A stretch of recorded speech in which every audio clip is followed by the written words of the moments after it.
Pemirsa, Sony mengumumkan telah mengakuisisi 2,5% saham Bandai Namco dengan nilai 68 miliar yen atau sekitar 75,8 triliun rupiah. Pembelian saham sebanyak 16 juta lembar itu menandai kemitraan bisnis untuk perluasan komunitas penggemar intellectual property seperti anime dan manga di seluruh dunia.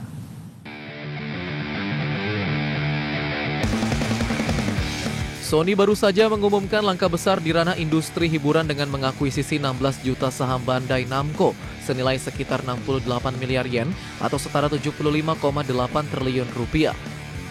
Dengan transaksi ini, Sony menjadi pemilik 2,5% dari total saham Bandai Namco, menandai babak baru kerjasama antara dua konglomerat hiburan Jepang terkemuka. Nobuhiko Momoi, Eksekutif Vice President Bandai Namco Holdings Inc. menegaskan dalam pernyataannya bahwa Bandai Namco mendorong strategi IP Axis untuk memaksimalkan nilai intelektual properti melalui produk serta layanan yang relevan dengan pasar global.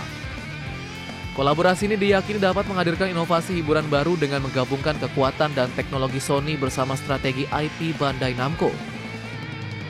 Tujuan besarnya adalah terhubung dengan penggemar IP secara global, menghadirkan ekspresi Fun for All into the Future, dan membangun konektivitas jangka panjang dengan para fans. Chief Strategy Officer Sony Group Corporation Toshimoto Mitomo mengatakan, kemitraan ini untuk sama-sama menciptakan beragam konten dan pengalaman yang melampaui ekspektasi dan menghadirkan kando atau emosi kepada lebih banyak penggemar bersama Bandai Namco Group. Kolaborasi antara Sony dan Bandai Namco bukan hanya terbatas pada anime. Terdapat kemungkinan kolaborasi berlanjut ke segmen lain seperti video game dan musik. Namun, dengan kepemilikan saham Sony yang relatif kecil, sangat kecil kemungkinan game Bandai Namco akan eksklusif hanya untuk platform PlayStation. Hal ini mengacu pada strategi saling menguntungkan dan tidak memutus akses pada basis penggemar luas lintas platform. Berbagai sumber IDX Channel. Pemirsa, Techland umumkan penundaan perilisan Dying Light The Beast menjadi 19 September 2025. Ya, keputusan penundaan ini diambil demi memberi waktu tambahan untuk penyempurnaan teknis dan memastikan game ini dirilis dalam kualitas terbaik. Pengembang dan penerbit permainan video asal Polandia, Techland resmi mengumumkan perilisan Dying Light The Beast akan ditunda selama 4 minggu ke depan dari jadwal peluncuran awal pada 22 Agustus menjadi 19 September 2025.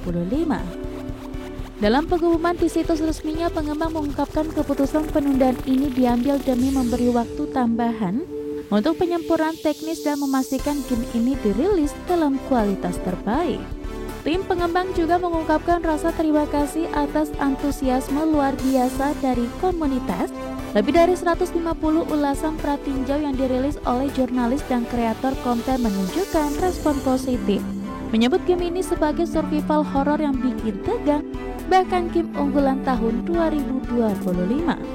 Penundaan ini ditujukan untuk menyempurnakan berbagai elemen penting seperti penyeimbangan gameplay, penyempurnaan antarmuka pengguna atau UI, peningkatan kualitas animasi dan fisika, serta penambahan detail sinematik dan efek akhir. Berbagai sumber, IDX Channel. Pemirsa, yacht bernama Breakthrough yang disebut-sebut milik pendiri Microsoft Bill Gates resmi dijual. Yacht tersebut akan ditawarkan dalam ajang bergengsi Monaco Yacht Show dengan harga 645 juta dolar Amerika atau sekitar 10,4 triliun rupiah.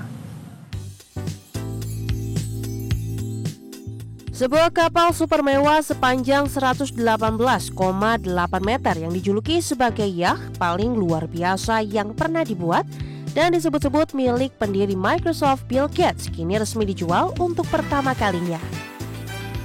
Mengutip VOI, yacht bernama Breakthrough ini akan ditawarkan dalam ajang bergengsi Monaco Yacht Show pada bulan September mendatang dengan harga fantastis 645 juta dolar Amerika atau sekitar 10,4 triliun rupiah. Meskipun Gates belum pernah mengonfirmasi kepemilikannya, proyek yang dibangun oleh pembuat kapal asal Belanda, Fitship ini juga dikenal sebagai Project 821. Diyakini luas sebagai pesanan khusus dari sang miliarder teknologi pada tahun 2021. Breakthrough dirancang bukan hanya sebagai lambang kemewahan, tapi juga sebagai pionir ramah lingkungan di lautan.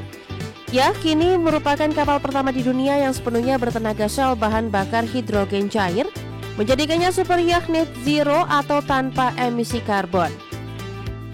Yacht kini menyimpan hidrogen cair pada suhu minus 253 derajat Celcius di bawah dek, dan panas yang dihasilkan selama proses energi digunakan untuk memanaskan kolam, ruang uap, pemanas handuk, hingga lantai kamar tamu. Berbagai sumber, IDEX Channel.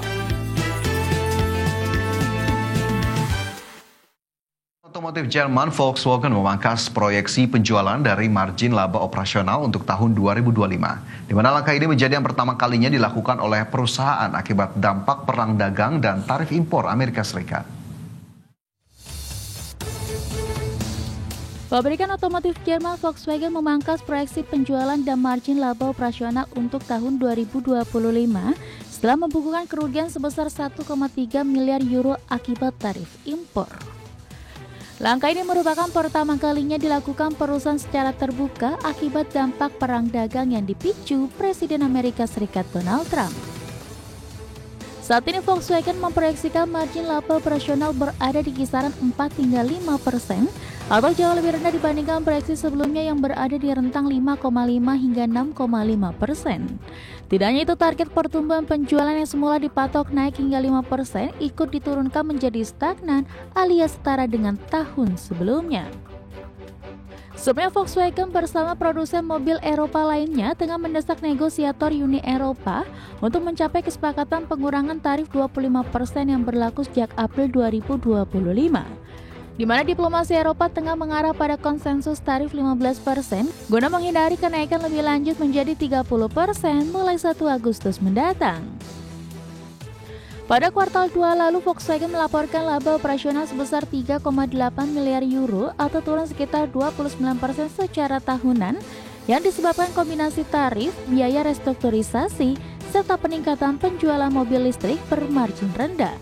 Meski secara global pengiriman kendaraan meningkat 1,5% di semester 1 2025, namun penjualan ke pasar Amerika justru turun hampir 10%. Berbagai sumber, IDEX Channel.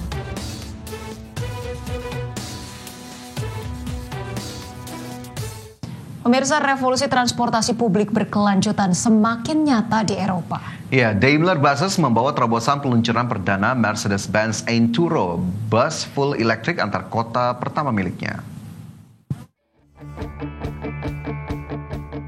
Daimler Buses membawa terobosan peluncuran perdana Mercedes-Benz Einturo. Mercedes-Benz Einturo memulai debut sebagai bus antar kota bertenaga listrik penuh. Dirancang khusus untuk layanan shuttle, sekolah, dan wisata. Basisnya berasal dari platform Einturo bermesin diesel yang sudah terbukti kini bertransisi ke motor listrik dengan baterai LFP. Demi mendukung elektrifikasi, Daimler memperkenalkan teknologi baterai NMC4 pada lini H-Citaro mulai 2026. Baterai baru ini menawarkan kepadatan energi yang tinggi dan umur pakai panjang, mampu mengisi daya cepat hingga 300 kW. Untuk Einturo, digunakan baterai LFP dengan keunggulan stabilitas dan daya tahan lama. Seluruh inovasi ini ditunjang layanan purna jual seperti rekondisi dan penggantian baterai untuk memperpanjang umur kendaraan listrik dan memastikan efisiensi operasional bagi operator. Busworld Europe 2025 menjadi momentum penting bagi Daimler Buses untuk menunjukkan arah baru transportasi publik lebih hijau, cerdas, dan berkelanjutan. Inovasi Einturo, baterai NMC4 dan LFP, serta layanan digital terintegrasi jadi bukti nyata komitmen mereka dalam memimpin era baru kendaraan bebas emisi. Bagi sumber IDEX Channel.